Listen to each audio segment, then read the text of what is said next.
Hello friends, എല്ലാവർക്കും സുഖാണോ? എന്തൊക്കെയുണ്ട് വിശേഷം? മറ്റുള്ളവരെ സഹായിക്കുക, അതിന് സാധിച്ചില്ലെങ്കിൽ ഉപദ്രവിക്കാതെയെങ്കിലും ഇരിക്കുക. ശ്രീബുദ്ധന്റെ കോട്ടാണ്. ശരിയാണല്ലേ? നമുക്ക് കഴിയുന്നത് പോലെ മറ്റുള്ളവരെ സഹായിക്കുക. ഇനി സഹായിക്കാൻ പറ്റുന്നില്ലെങ്കിലോ അവരെ ഉപദ്രവിക്കാതിരിക്കുക. അപ്പൊ എല്ലാവരും ഹാപ്പി ആയിട്ടിരിക്കുന്നു എന്ന വിശ്വാസത്തിൽ നമുക്ക് നമ്മുടെ വീഡിയോയിലേക്ക് കിടക്കാം.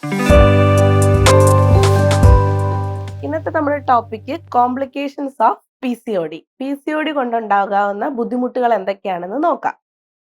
അപ്പോൾ അതിൽ ഒന്നാമത്തത് ഹൈപ്പർ ടെൻഷൻ, രക്തസമ്മർദ്ദം. എന്താണ് രക്തസമ്മർദ്ദം? അതായത് കുറേ വർഷങ്ങളായിട്ട് ഇപ്പൊ PCOD നമുക്കുണ്ട്, നമ്മൾ പ്രോപ്പറായിട്ട് അതിനെ ട്രീറ്റ് ചെയ്യുന്നില്ല, എല്ലാ ബുദ്ധിമുട്ടുകളിലൂടെ ഇങ്ങനെ സഫർ ചെയ്ത് പോവുകയാണെങ്കിൽ കുറച്ച് പ്രായത്തുമ്പോഴത്തേനും നമുക്ക് അമിത രക്തസമ്മർദ്ദം ഉള്ളതായിട്ട് കാണപ്പെടാറുണ്ട്. അപ്പൊ PCODയുടെ എല്ലാ സിംറ്റംസും നമ്മൾ കൺട്രോൾ ചെയ്ത് നമ്മുടെ വെയിറ്റ് ഒക്കെ ബാലൻസ് ചെയ്ത് ആ PCODയിൽ നിന്ന് നമ്മളൊന്ന് ക്യൂർ ആയി വരുവാണെങ്കിൽ നമുക്ക് ഈ ഫ്യൂച്ചർ കോംപ്ലിക്കേഷൻസ് ഒക്കെ ഒഴിവാക്കാൻ പറ്റും അല്ലേ? ഇനി മറ്റൊന്നാണ് ഷുഗർ, ഹൈപ്പർഗ്ലൈസീമിയ. ഇവൻ PCOD ഉള്ളപ്പോൾ തന്നെ നമുക്ക് ഉണ്ടാകാവുന്ന ഒരു ബുദ്ധിമുട്ടാണ് നമ്മുടെ ബ്ലഡ് ഷുഗർ ഹൈ ആയിട്ട് കാണപ്പെടാറുണ്ട്. അതിന് കാരണം നമ്മുടെ ഇൻസുലിൻ റെസിസ്റ്റൻസ് ആണെന്ന് ഞാൻ ഓൾറെഡി പറഞ്ഞല്ലോ.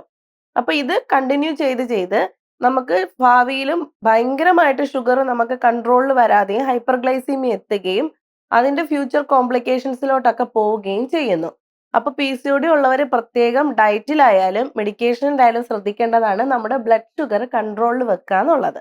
ഇനി അടുത്തതാണ് കൊളസ്ട്രോള്. ഈ PCOD ഉള്ളവരിൽ കൊളസ്ട്രോളും ഹൈ ആയിട്ട് കാണപ്പെടാറുണ്ട്. ഒന്നാമത്തെ കാര്യം, അവർക്ക് ഒബിസിറ്റി, അമിതവണ്ണം ഉണ്ടാവാനുള്ള സാഹചര്യം കൂടുതലാണ് അല്ലേ?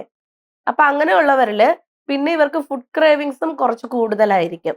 അതുകൊണ്ട് തന്നെ പ്രോപ്പറായിട്ട് ഡയറ്റോ അല്ലെങ്കിൽ പ്രോപ്പറായിട്ട് എക്സസൈസോ ലൈഫ് സ്റ്റൈൽ മോഡിഫിക്കേഷൻസോ ഒന്നും തന്നെ ഇവർ ചെയ്യുന്നുണ്ടാവില്ല. അതുവഴി എന്ത് ചെയ്യും? ഇവർക്ക് കൊളസ്ട്രോൾ ഉണ്ടാവാനുള്ള സാധ്യതയും കൂടി വരുന്നു. ഇനി മറ്റൊന്നാണ് മെനോപോസ് സമയത്തുണ്ടാവുന്ന ഹാർട്ട് അറ്റാക്സ്. മെനോപോസ് എന്ന് പറഞ്ഞാൽ നമുക്ക് പീരിയഡ്സ് നിൽക്കാറാവില്ലേ, ഒരു 55-60 ഒക്കെ ആകുമ്പോൾ നമ്മുടെ ഹെറിഡിറ്ററി ആണ്, ഡിപ്പെൻസ് ചെയ്തിരിക്കും ഏജ് ഏതാണ്. അപ്പോൾ ആ പീരിയഡ്സ് നിൽക്കാറാകുന്ന സമയത്ത് ഹാർട്ട് അറ്റാക്ക് ഉണ്ടാകാനുള്ള സാധ്യതകളും കൂടുതലായി കാണപ്പെടുന്നു എന്നാണ് സ്റ്റഡീസ് തെളിയിച്ചിട്ടുള്ളത്. ഇനി അടുത്ത കോംപ്ലിക്കേഷൻസ് ആണ് നമുക്ക് പ്രഗ്നൻസിയിൽ ഉണ്ടാവുന്ന കോംപ്ലിക്കേഷൻ. ഈ PCOD ഉള്ളവരിൽ ഒരുപാട് ഇൻഫെർട്ടിലിറ്റീസ് ഉണ്ടാകാറുണ്ട് എന്ന് ഞാൻ പറഞ്ഞു കഴിഞ്ഞു.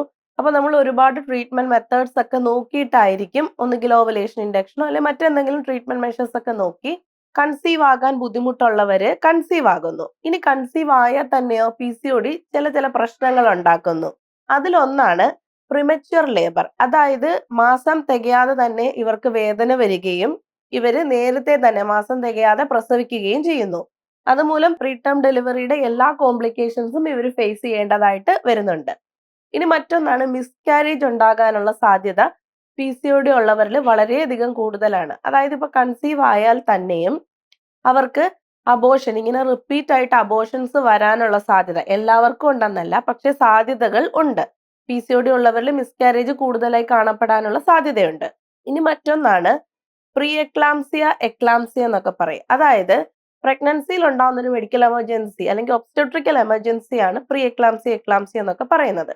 ഒരു ഗർഭിണിയായിരിക്കുന്ന അമ്മയുടെ രക്തസമ്മർദ്ദം അമിതമായി കൂടുകയും അതുപോലെ തന്നെ യൂറിനിൽ പ്രോട്ടീന്റെ അളവ് കൂടുതലായി കാണപ്പെടുകയും ചെയ്യുന്നു. അതുപോലെ തന്നെ മറ്റ് സിംറ്റംസ് ആയ തലവേദന, കണ്ണ് ശരിക്ക് കാണാൻ പറ്റാതെ ഒരു മങ്ങല് പോലെ വരിക, എപ്പിഗാസ്ട്രിക് പെയിൻ, നമ്മുടെ നെഞ്ചിനും വയറിനും ഇടയിലുള്ള ഭാഗത്തുണ്ടാവുന്ന വേദന, ഇങ്ങനെ പല ബുദ്ധിമുട്ടുകൾ ഉണ്ടാവുകയും അതൊരു എമർജൻസി കണ്ടീഷൻ ആയതുകൊണ്ട് തന്നെ നമ്മൾ ഹോസ്പിറ്റലിൽ അഡ്മിറ്റ് ആക്കി രക്തസമ്മർദ്ദം കുറയ്ക്കാനുള്ള മരുന്നുകളൊക്കെ കൊടുക്കുകയും വൺസ് BP സ്റ്റേബിൾ ആയാൽ നമ്മൾ പ്രഗ്നൻസി ടെർമിനേറ്റ് ചെയ്ത് ഒന്നുകിൽ നോർമൽ ഡെലിവറി സിസേറിയൻ ആക്കാനുള്ള സാധ്യതയും കൂടുതലാണ്. അതുപോലെ തന്നെ എക്ലാംസി എന്ന് പറയുമ്പോൾ ഈ BP കൂടി അമ്മയ്ക്ക് എന്ത് വരുന്നു? ഫിറ്റ്സ് വരുന്നു.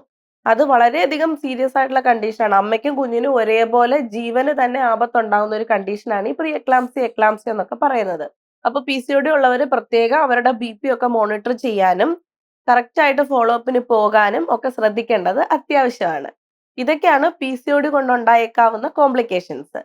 അപ്പൊ PCOD ഉള്ളവരെല്ലാം തന്നെ കറക്റ്റ് ആയിട്ട് ഡയറ്റും ഡോക്ടേഴ്സിന്റെ അഡ്വൈസ് പ്രകാരമുള്ള എല്ലാ മെഷേഴ്സും സ്വീകരിച്ച് ഹാപ്പി ആയിട്ടും ഹെൽത്തി ആയിട്ടും ഇരിക്കുക. അപ്പൊ നമുക്ക് അടുത്ത വീഡിയോ കാണുന്നത് വരെ എല്ലാവർക്കും ബൈ.